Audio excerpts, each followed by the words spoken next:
제가 한창 머리를 기르던 시절이 있었는데요. 제가 반곱슬 이다 보니까 이렇게 웨이브가, 그죠? 파마처럼 웨이브가 지게 되죠.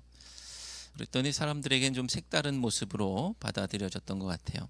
그래서 어떤 분들은 저를 보면서 베토벤 같은 예술가 같아요 라고 하시는 분도 계시고, 또 한편으로는 아니다, 예수님 닮았다 라고 하시는 분도 계셨습니다. 어떤 사람은 그 외모가 또는 그 사람의 성품이나 아니면 그 모든 삶의 모습들이 누군가를 떠올리게 하기도 합니다.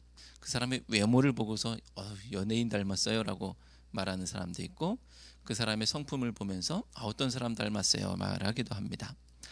때로는 원래 안 그런데 평판이 안 좋은 사람을 연상하게 하는 사람도 있고, 또 원래 안 좋은데 평판이 좋은 사람처럼 그런 사람을 연상하게 하기도 하죠. 그런데 뭐니 해도 그가 예수님을 닮았다, 그런 얘기를 들을 수 있다고 한다면 그 인생은 성공한 인생이겠죠. 할렐루야. 여러분들을 보면서 누구든지 예수님 닮았어 라고 하는 일들이 벌어지기를 주님의 이름으로 축원합니다. 그래서 저도 이제 가을도 돼가고 있으니 이제 머리 좀 길러볼까 생각합니다. 거지 구간 있죠. 머리가 길어질 때 조금 지저분한 구간이 있다고 하더라도 여러분께서 우리 목사님이 예수님을 닮아가고 있구나 이해하시길 바랍니다. 할렐루야. 오늘 본문은 드디어 입다가 등장하는 부분인데요. 저는 오늘 말씀을 읽으면서 입다를 통해서 몇몇 사람들을 떠올릴 수가 있었습니다. 문자 메시지에는 입다가 아비멜렉 같아요 이런 얘기도 써서 보냈는데, 과연 입다가 누구를 닮았고 그것이 어떤 의미가 있는지 함께 살펴보기를 원합니다. 사사기 10장은 입다의 등장을 준비하는 도입 부분이라고 할 수 있습니다.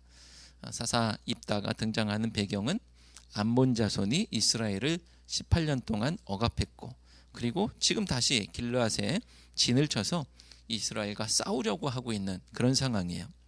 사사기 10장 17절부터 18절 이 마지막 두 절을 통해서 암몬 자손이 진을 치는 이야기를 볼 수 있었는데, 오늘 말씀에도 4절 이하 말씀에서는요, 암몬 자손이 이스라엘을 치려고 하는 이야기를 볼 수가 있습니다. 그러니까 오늘 말씀은 1절부터 3절이 입다에 대한 어떤 소개라고 할 수 있는데, 입다는 이런 사람이야 라고 하는 소개 말씀이 그 암몬 자손의 핍박한 가운데 그 이야기를 끊고 등장하고 있는 것을 볼 수가 있죠. 우선 1절 말씀을 통해서 우리는 입다에 대한 긍정적인 또는 부정적인 소개를 들을 수가 있습니다. 1절 말씀을 함께 읽겠습니다. 길르앗 사람 입다는 큰 용사였으니 기생이 길르앗에게서 낳은 아들이었고. 아멘. 먼저 긍정적인 소개 말씀이 등장하는데, 입다가 큰 용사였다라고 하고 있습니다. 큰 용사였다. 큰 용사. 여러분 누구 연상되는 사람 없습니까?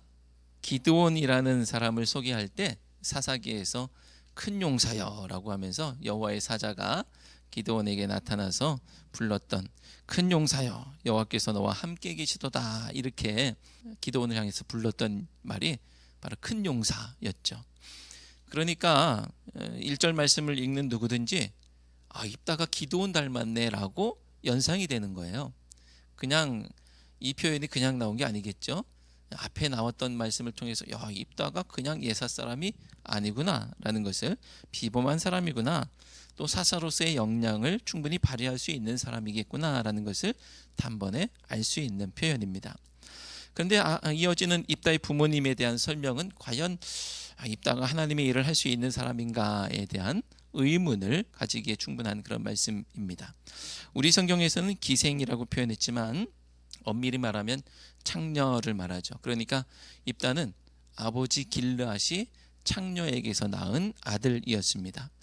이스라엘 공동체는 이런 사람들을 철저하게 배제했죠. 그러니까 우리가 봤을 때 입다가 제대로 역할할 수 있을까, 우리의 시선으로 보는 것이 아니고요, 그 당시의 시선으로 봤을 때 철저히 배제되었던 사람이기 때문에 하나님이 쓰실 수 있는 사람인가, 그 당시 사람들은 그렇게 생각했겠죠. 아니나 다를까 시간이 지나 입다는 집에서 쫓겨나게 됩니다. 2절 말씀을 함께 읽겠습니다. 길르앗의 아내도 그의 아들들을 낳았더라. 그 아내의 아들들이 자라매 입다를 쫓아내며 그에게 이르되 너는 다른 여인의 자식이니 우리 아버지의 집에서 기업을 잊지 못하리라 한지라. 아멘. 사실 입다의 아버지 길르앗은 입다를 자기 아들로 받아들이고 키웠던 모양이에요. 그러니까 자기 집에 있는 거예요. 아니었으면 내팽겨치고 보지도 않죠. 네가 내 아들이란 증거가 뭐야 이렇게 하면서 아주 받아들이지 않을 겁니다. 그런데 자기 집에서 자기 아들로 받아들여서 키웠다는 거예요. 하지만 시간이 흘렀고 길르앗이 죽었나 봅니다. 혹시 죽지 않았다고 하더라도 그의 형제들, 그러니까 길르앗의 본처의 아들들이 장성하니까 이제 아버지보다 힘이 있는 상황이 됐든지 아버지가 돌아가셨든지 하는 그런 상황입니다. 그러니까 입다를 받아들인 아버지의 뜻과는 달리 너한테는 우리 아버지의 유산을 한 푼도 줄 수가 없어 라면서 입다를 내쫓게 되는 거예요. 자, 얼마나 처량합니까? 안 그래도 그동안 눈칫밥 좀 먹었을 것 같은데 결정적인 순간 결정타를 맞았으니 그가 살아온 인생이 한순간에 무너지는 상황을 만나게 된 것이죠. 입다는 그렇게 도비라는 곳에 정착하고 그리고 성경은 잡류들이 그에게 모였다라고 하고 있습니다. 3절 말씀을 함께 읽겠습니다. 이에 입다가 그의 형제들을 피하여 돕당에 거주하매 잡류가 그에게로 모여와서 그와 함께 출입하였더라. 아멘. 여기서 잡류라는 표현은 원어로 볼 때는 이 아비멜렉이 돈을 주고 샀던 사람들 있죠. 불량한 사람들이 있었잖아요. 그 사람들과 같은 단어입니다. 그래 아비멜렉이 돈을 주고 용병을 사서 자기의 형제들을 다 죽였는데 그때 나왔던 단어. 같은 성경에서 같은 단어가 나왔기 때문에 이것을 연속성 있게 볼 필요가 있겠죠. 그래서 불량배들 또는 건달들 이렇게 볼 수 있겠습니다. 공동번역 개정 성경은 3절을 이렇게 번역하고 있는데요. 그래서 입다는 자기 형제들을 떠나 도비라고 하는 지방에 도망가서 살았는데 건달패들을 모아 비적대에 두목이 되어 있었다라고 번역하고 있습니다. 건달이라는 것은 우리가 쉽게 알 수 있는 표현이고요. 비적은 무장을 하고서 떼를 지어 다니면서 사람들을 해치는 도둑 이렇게 이해하고 있습니다. 물론 견해에 따라서는 그렇게 무가치한 사람들로 보기보다는 입다와 같은 처지에 있는 그런 사람들이겠다라고 보는 견해도 있죠. 상처가 있고 아픔을 가진 사람들이 입다에게 모였다라고 보기도 하고요. 또 우리가 다윗의 이야기를 아신다면 다윗이 사울에게서 도망 다닐 때 다윗에게 모여들었던 사람들이 있습니다. 사무엘상 22장에서는요. 환난당한 모든 자와 빚진 모든 자와 마음이 원통한 자들이 다윗에게 모였다고 그렇게 말하고 있습니다. 어쨌거나 입다는 형제들에게서 쫓겨나 돕당에서 자신의 세력을 키웠고 그가 큰 용사였다고 하는 데에는 그에게 모여들었던 잡류들의 규모 그리고 그들에게 발휘했었던 통솔력 이런 위용들이 입다가 큰 용사라고 평가받는데 톡톡히 역할을 했을 것이다 라고 볼 수가 있죠. 지금까지의 말씀을 보면서 입다를 대하는 아버지의 모습 그리고 형제들의 모습에 차이가 있었다는 것을 알 수가 있습니다. 아버지는 입다를 아들로 받아들였는데 형제들은 입다를 형제로 받아들이지 못했어요. 그냥 한 사생자에 대한 이야기라고 한다면 그가 받아들여지든 말든 무슨 상관이 있겠습니까? 아무 상관이 없죠. 이럴 수도 있고 저럴 수도 있는 거예요. 하지만 이 이야기를 누구 한 사람 사생자의 이야기가 아니고 죄인된 우리를 받아들이신 하나님의 이야기 그리고 자기도 받아들여진 죄인임에도 불구하고 다른 죄인들을 받아들이지 못하는 그리고 아버지를 비판하는 그런 이야기로 읽으면 이건 이럴 수도 있고 저럴 수도 있는 이야기가 아닌 것이죠. 입다를 받아들일 수도 있고 내칠 수도 있는 것이 아니라 입다를 받아들여야 되는 것이죠. 우리가 잘 알고 있는 탕자 이야기, 집 나간 아들 이야기 아시죠? 나중에는 돌아온 아들 이야기. 아버지는 아버지의 유산을 당겨받아서 집을 나가서 허랑방탕한 생활을 하고 다 탕진해버리고 돌아온 아들을 받아들였죠.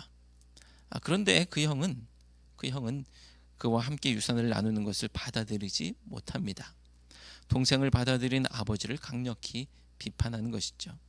하지만 기억하실 것은 모두들 자기를 첫째 아들로 생각하지만 둘째 아들이 아닌 사람이 없다는 거예요. 다 돌아온 아들, 다 죄인이라는 것이죠. 다 죄인임에도 불구하고 자기가 마치 첫째 아들인 양 둘째 아들을 받아들이지 못하고 내치라고 하는 거예요. 극악무도한 죄인이 나를 받아들이시고 영접하신 하나님이 얼마나 감사한지 그것도 깨닫지 못하고 나도 받아들여졌음에도 불구하고 저 사람은 용서할 수 없고 받아들일 수 없다고 그렇게 내치는 모습이 우리 가운데 있는 것이죠. 그러니 죄인을 받아들이는 이야기에서 우리의 선택은 언제나 아버지와 같아야 합니다. 큰아들처럼 되면 안 되고요. 아버지와 같아야 되는 거예요. 저는 입다의 형제들이 입다를 받아들이지 못하는 이야기를 보면서 이방인들을 대하는 유대인들의 모습을 또한 떠올릴 수가 있었어요. 스스로 선민이라고 생각하는 유대인의 입장에서 이방인과 하나님을 공유하고 그분의 은혜를 함께 누린다는 것은 받아들일 수 없는 일이었죠. 하지만 중요한 것은 하나님의 마음과 뜻은 그렇지 않다는 거예요. 하나님은 하나님의 은혜와 구원을 나만 누리라고 하시는 것이 아니고요. 우리가 그와도 함께 누리기를 나누기를 원하십니다. 사랑하는 성도 여러분, 하나님의 마음과 생각이 그렇다면 내 생각과 내 감정이 중요하지 않아요. 그런데 이스라엘은 자기의 돈과 시간과 헌신을 이방의 모든 신들, 내가 세운 바알들에게 드리는 것에는 후회했지만 하나님께 드리는 것에는 인색했던 것처럼 입다의 형제들은 아버지의 유업을 입다와 나누는 것에 인색했어요. 하나님께 인색하고 형제들에게 인색한 것이 죄인들의 본질입니다. 자기만을 위해 움켜쥐고 사는 것이 하나님을 모르는 사람들의 본질이에요. 그리고 하나님의 뜻이 어떻게 됐든 상관없이 자기 배가 시키는 대로 사는 것이 우상 숭배하는 사람들의 본질입니다. 이것을 기억하시고 원수와도 또 죄인과도 함께 하나님 주시는 은혜를 누리며 나누며 살아가는 우리 모두가 되시기를 주님의 이름으로 축원합니다. 이야기는 다시 암몬이 쳐들어오는 모습으로 전환이 됩니다. 10장을 마칠 때에 암몬이 압제하는 모습이 있었는데 이제 암몬이 쳐들어오는 이야기로 전환되는데요. 길르앗의 장로들 발등에 불이 떨어졌죠. 그들 길르앗 땅에 와서 진을 치고 있는 암몬의 모습을 보면서 당장이라도 싸움이 벌어지고 전쟁이 벌어질 것 같은 상황 속에서 마음이 급합니다. 그래서 하나님이 아닌 인간 대안을 찾아 나섭니다. 그래서 비적대의 두목이 되어 있는 입다를 찾아서 돕당으로 가죠. 그리고 그에게 암몬과 싸우려 하니 우리의 장관이 되어달라고 부탁을 합니다. 평소라면 그렇게 하지 않았겠죠. 업신여겼을 사람인데 이제 급하니까 찾아갑니다. 6절 말씀을 함께 읽겠습니다. 입다에게 이르되 우리가 암몬 자손과 싸우려 하니 당신은 와서 우리의 장관이 되라 하니. 아멘. 하지만 입다는 그 상황이 못마땅합니다. 왜 그럴까요? 필요 없다고 내칠 때는 언제고 이제 와서 도와달라고 하면 누구라도 도와주지 않겠죠. 길르앗의 장로들은 그의 형제들이 그를 내칠 때에 침묵했던 것입니다. 7절 말씀을 함께 읽겠습니다.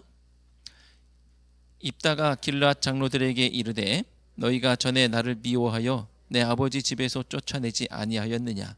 이제 너희가 환난을 당하였다고 어찌하여 내게 왔느냐 하니라. 아멘. 입다는 어째서 내게 왔느냐라고 물은 것이 아니고요, 안 도와주겠다라고 말한 것입니다. 그러자 길르앗 장로들이 아까 제시했던 것보다 더 좋은 조건을 제시합니다. 아까는 장관이 되어달라고 했었는데 이제는 머리가 되어달라고 합니다. 8절 말씀을 함께 읽겠습니다. 그러므로 길르앗 장로들이 입다에게 이르되 이제 우리가 당신을 찾아온 것은 우리와 함께 가서 암몬 자손과 싸우게 하려 함이니 그리하면 당신이 우리 길르앗 모든 주민의 머리가 되리라 하매. 아멘. 입다도 그것이 싫지는 않았는지 길르앗 장로들과 함께 갔다고 하죠. 그리고 성경은 백성이 그를 자기들의 머리와 장관을 삼았다라고 합니다. 11절 말씀을 함께 읽겠습니다. 11절. 이에 입다가 길랏 장로들과 함께 가니 백성이 그를 자기들의 머리와 장관을 삼은지라. 입다가 미스바에서 자기의 말을 다 여호와 앞에 아뢰니라. 아멘. 입다의 처지가 상전 벽해처럼 확 달라졌습니다. 내쫓기는 신세에서 이스라엘의 머리로 영전하는 상황, 놀라운 상황을 맞이하죠. 이런 상황을 누가 꿈꿀 수 있었겠습니까? 아무도 생각하지 못했던 일들이 벌어졌습니다. 잘 생각해 보면 입다가 쫓겨나지 않았다면 이런 영전의 모습은 없었을 것 같아요. 그저 길럿의 아들 중 하나로 자라고 기업을 분배받았다면 비적대의 두목이 될 일도 없고 자기의 능력과 영향력을 보여줄 기회도 없었겠죠. 저는 오늘 입다가 버림받았지만 그 아픔의 시간을 견딘 후 그 인생이 역전되는 이야기를 보면서 요셉의 이야기를 떠올렸습니다. 요셉에게는 배다른 형들이 10명이나 있었어요. 형들은 요셉을 미워했고 그와 아버지의 유업을 나누는 것을 받아들이지 못했습니다.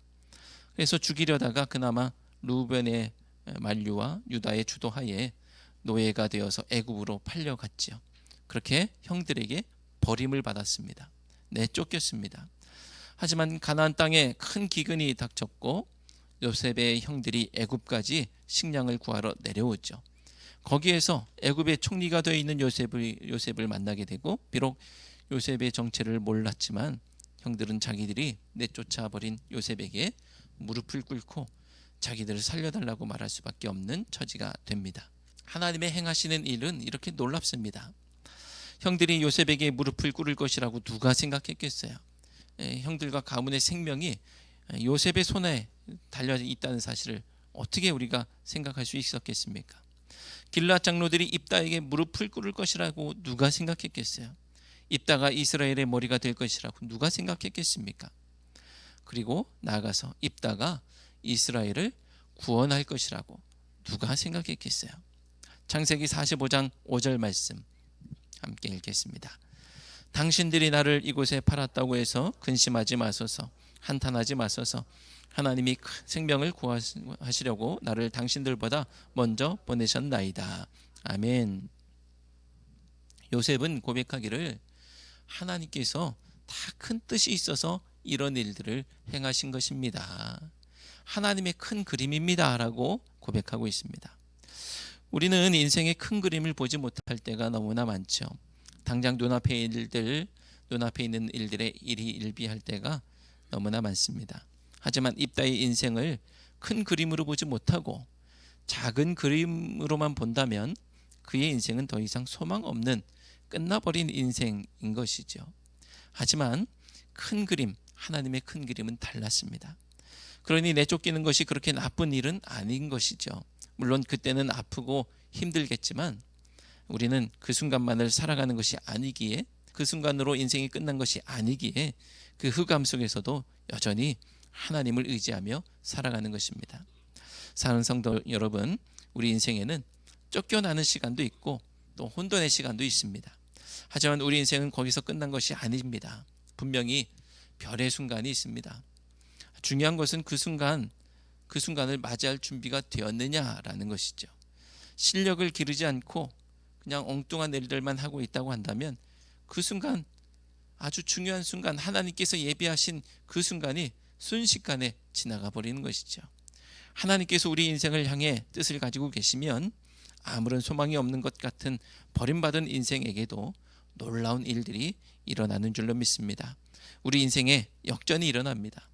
그러니 낙심하지 마시고 하나님의 행하실 일을 믿음으로 기대하는 우리 모두가 되시기를 주님의 이름으로 축원합니다. 별의 순간은 인내하는 누구에게나 올 수 있습니다. 그런데 중요한 것은 자기에게 온 그 순간을 어떻게 맞이하느냐라는 것이죠. 입다에게 찾아온 별의 순간은 어떤 것이었느냐?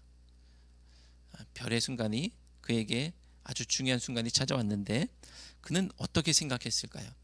이제 내가 들림받는구나. 내가 이제 높아지는구나. 이제 내 앞에 꽃길만 펼쳐지는구나, 이렇게 생각했을까요?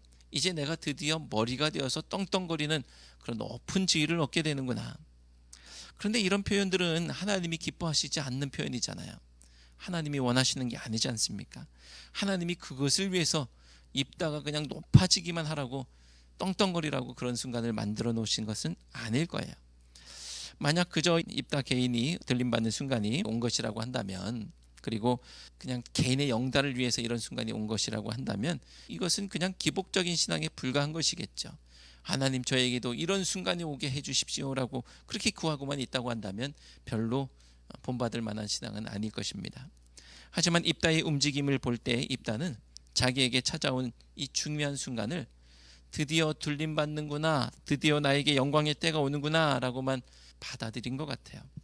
그는 이스라엘을 돕는 것보다는 자기가 머리가 되는 것에 더 관심이 있었던 것이죠. 그를 이끌어서 움직인 것은 하나님께 쓰임받아 민족을 위해서 봉사할 수 있다, 이런 사실이 아니고요, 내가 머리가 된다라는 그런 것이었던 모양입니다. 이런 이야기는 앞으로 또 입다 이야기를 통해서 계속 살펴보게 될 테고요. 만약 입다가 맞이한 이 순간이 드디어 민족을 위해 봉사할 때가 온 것이라고 고백할 수 있다고 한다면, 그것은 그가 사사로 부름받는 합당한 근거가 되는 것이고요. 그리고 그의 아픔의 시간들이 결국은 하나님께서 그를 만드시고 이끌어 사용하시는 창조의 시간이 되는 것입니다. 바라기는 우리가 맞이하는 별의 순간이 나 하나의 영달을 위한 기다림이 아니라 하나님 나라를 위해서 하나님께 귀하게 쓰임받기를 원하는 기다림 속에서 아름답게 빛나게 되기를 축원합니다. 시편 기자가 건축자가 버린 돌이 머릿돌이 되었다라고 그렇게 고백하듯이 입다에게 꼭 그런 일이 벌어졌죠. 이것은 사람이 하는 것처럼 보이지만 사실은 하나님께서 하시는 일입니다. 시편 118편 22절 23절 말씀을 함께 읽겠습니다. 건축자가 버린 돌이 집 모퉁이의 머릿돌이 되었나니 이는 여호와께서 행하신 것이요 우리 눈에 기이한 바로다. 아멘. 입다는 버림받았지만 지금 머리가 되었습니다. 버린 돌이 머릿돌이 된 것과 같은 일이 벌어졌습니다. 우리는 입다의 이런 모습을 통해서 또 한 분 예수님의 모습을 떠올릴 수가 있죠. 사람들은 예수님을 싫어하여서 버렸습니다. 예수님을 미워하여서 십자가에 못 박았습니다. 그렇지만 예수님은 집 모퉁이의 머릿돌이 되셨습니다. 이스라엘이 입다를 바라보며 구원받기를 희망하듯이 입다야 우리를 제발 구원해줘, 암몬 자손에게서 구원해줘 라고 그렇게 구원을 소망하듯이 예수 그리스도는 우리를 구원하시는 구원의 주가 되셨습니다. 사도행전 4장 11절 12절 말씀 함께 읽겠습니다. 이 예수는 너희 건축자들의 버린 돌로서 집 모퉁이의 머릿돌이 되었느니라. 다른 이로서는 구원을 받을 수 없나니 천하 사람 중에 구원을 받을 만한 다른 이름을 우리에게 주신 일이 없음이라 하였더라. 아멘. 입다는 버림받은 비참한 인생이었습니다. 하지만 하나님은 그의 인생을 그렇게 비참하게만 내버려 두지 않으셨습니다. 그가 이스라엘을 위해 봉사할 수 있는 기회를 주셨죠. 이제 그에게 남겨진 과제는 그 기회를 통해서 무엇을 꿈꾸고 무엇을 추구하느냐입니다. 그저 이스라엘의 머리가 되는 것에 취해서 살 것이냐, 겸손히 하나님만 바랄 것이냐, 바라기는 비록 내가 아무것도 아니라 할지라도 주님을 위해 봉사할 수 있다면 그것으로 감사를 고백할 수 있는 우리 모두가 되기를 주님의 이름으로 축원합니다. 기도하겠습니다. 하나님, 버림받아 비참한 인생을 살던 입다에게 하나님과 민족을 위해 봉사할 수 있는 기회를 주신 것처럼 저희의 인생도 주님께서 사용하시는 인생 되기를 원합니다. 비록 지금은 아프고 힘든 시간을 보내고 있다 할지라도 결국은 눈물이 변해 기쁨이 되게 하시고 아픔이 변해 노래가 되게 하시는 하나님을 믿습니다. 믿음으로 인내하며 하나님께 쓰임받는 그날을 맞이하게 하옵소서. 예수 그리스도의 이름으로 기도드리옵나이다. 아멘.